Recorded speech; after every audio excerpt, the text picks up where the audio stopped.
Les chéris, je voudrais qu'on revienne sur le prince Charles, parce que ça c'est important. Le roi Charles III atteint d'un cancer. Ça y est, les informations sont sorties. Moi, je commence à m'intéresser à cette histoire. Je commence à le kiffer. Vraiment, le Charles III, je commence à vraiment le kiffer. On va avoir toutes les infos. On va accueillir aussi Mickaël Bobot, médecin généraliste, qui nous donnera des conseils pour rester en bonne santé. Mickaël Bobot, qui est en momocassin. Regardez le Charles, le JT. 9 mois seulement après son accession au trône, Charles III est atteint d'une forme de cancer. Dans les rues de Londres, beaucoup de Britanniques sont sous le choc. Je me sens un peu mal pour lui. Il a attendu toutes ces années pour être roi. Dans son communiqué, Buckingham Palace a annoncé que Charles III avait débuté un traitement. Certains de ses sujets l'invitent à se battre, se félicitent que la nouvelle soit rendue publique. D'autres lui conseillent de se mettre en retrait. Merci Bertrand Deckers qui est avec nous, qui est pas bien. Hein. Il y avait votre frère, Joël Deckers, l'auteur, qui était là.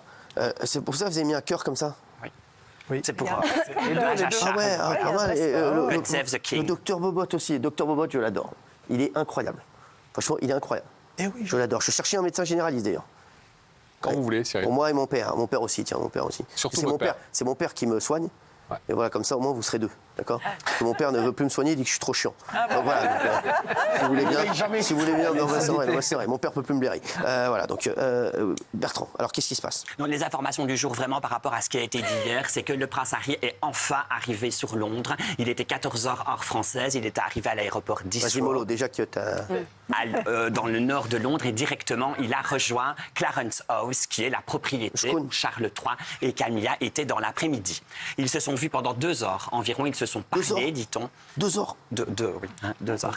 Assez longuement, et ensuite, en hélicoptère, enfin, une Daimler a quitté la propriété donc, du roi pour se rendre à Buckingham Palace, et de là, un hélicoptère a décollé. Le roi est actuellement à Sandringham, dans le Norfolk. C'est un château qu'adorait Élisabeth II, dans le Norfolk, dans le nord de l'Angleterre.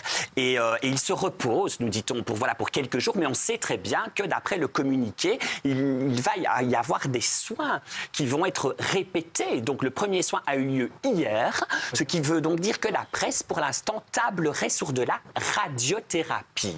On nous dit que probablement hier, il aurait eu une première séance de radiothérapie, qu'il va se reposer pendant 3-4 jours, qu'il va donc revenir, ce qui serait totalement possible, Cyril, parce que c'est une propriété qui est très proche de Londres. Sandringham, c'est pas du tout la propriété la plus... Il a pas été en Écosse, par exemple.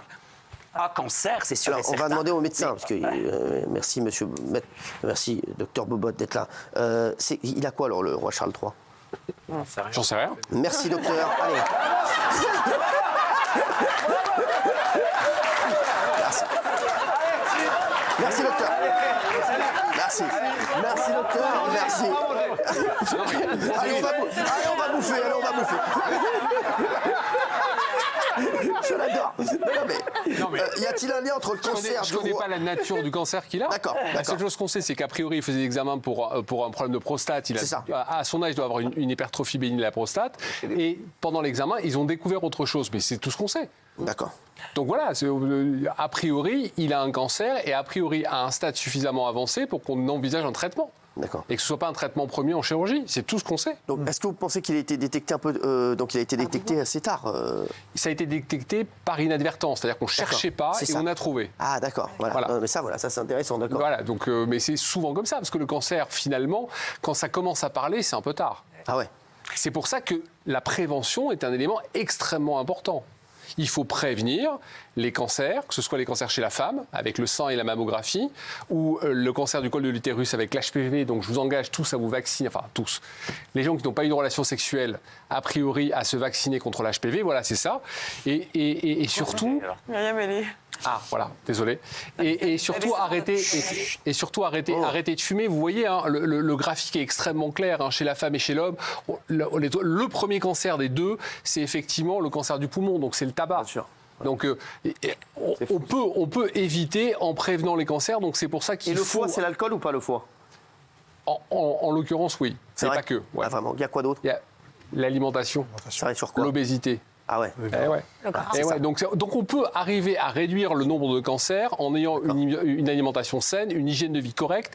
Alors, c'est quoi les cancers les plus dangereux? Parce qu'on dit que souvent le cancer du pancréas, paraît que c'est compliqué. C'est ça. C'est compliqué, ça va assez vite.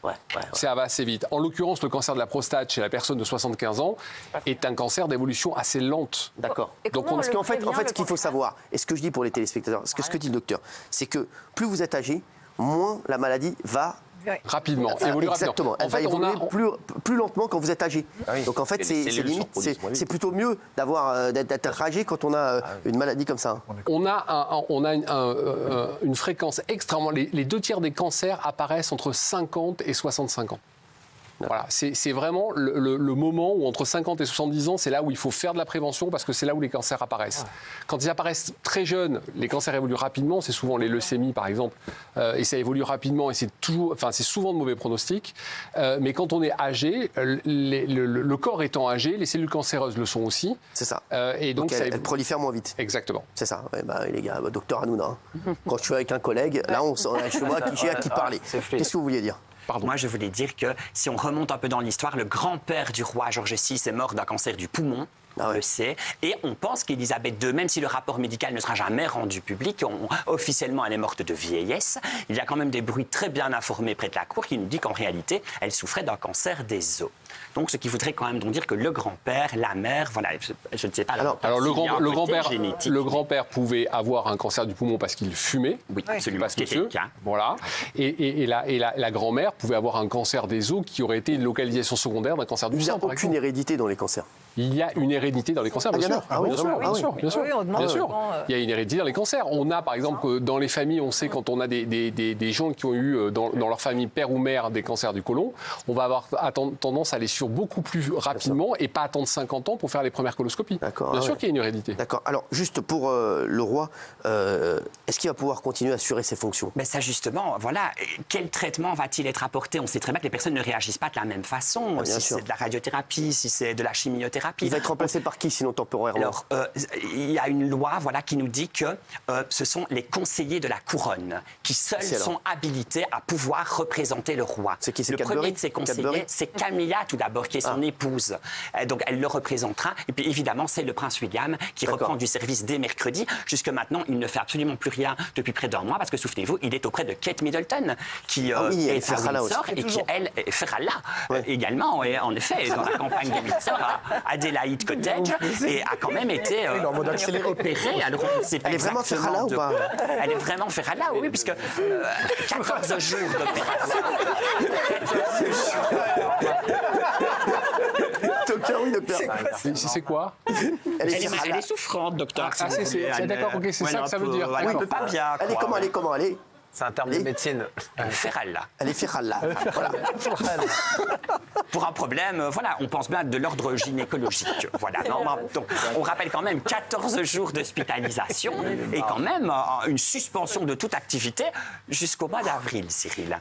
Donc c'est compliqué. D'accord. Donc on va suivre. Elle est toujours. Toujours Ferrala. Non, vraiment, non, ça va. D'accord. D'accord, elle est toujours Ferrala. Merci. Merci en tout cas. Merci beaucoup d'avoir été là. Docteur, est-ce qu'on a quelque chose à ajouter? Alors, 2 choses. La première, c'est d'abord ce que ça m'amène à penser de la mort d'un père. D'accord ? Donc en fait, en dehors du fait que ce soit un roi, c'est un père qui est malade, avec des enfants qui sont extrêmement inquiets et probablement un rapprochement familial dans un contexte dans lequel, quand on perd quelqu'un de très très proche comme ça, on va se rapprocher et puis on va se dire des choses qui sont importantes. Et je trouve que ça, c'est triste et qu'il soit le roi ou pas, en tout cas, ça reste un homme. Donc c'est toujours bien d'entendre ça. Et puis la deuxième chose, c'est un tout petit mot sur le système de santé anglais. Ouais. Et ça, c'est important dans le contexte, parce que là, les Français sont... Ça, c'est intéressant. Voilà. Le système de santé anglais, c'est un système par capitation, c'est-à-dire que finalement, vous avez, c'est ce que souhaite Monsieur le Président Macron, vous avez une somme qui est allouée par patient, le patient ne choisit pas son médecin, le médecin ne choisit pas son patient, et les délais d'attente en Angleterre sont extrêmement longs. C'est-à-dire que dans un contexte comme celui-là, entre le moment où vous suspectez un cancer et que vous êtes traité, il faut 4 à 6 mois. Alors qu'en France, il faut quelques semaines. Et là, ce que ça montre ici, c'est quand même que dans un pays comme l'Angleterre, quand on a du pouvoir et de l'argent, on va très vite. Et c'est vraiment de se dire, est-ce qu'on a envie de ça en France? Bien sûr. C'est intéressant. Merci, docteur. Toujours un bonheur de vous avoir. Et vous aussi. Et On t'aime, d'accord? Sois pas en rasera. Hein. Non, promis. On est là. Et j'espère que tu ne seras jamais faire halal. D'accord? Merci.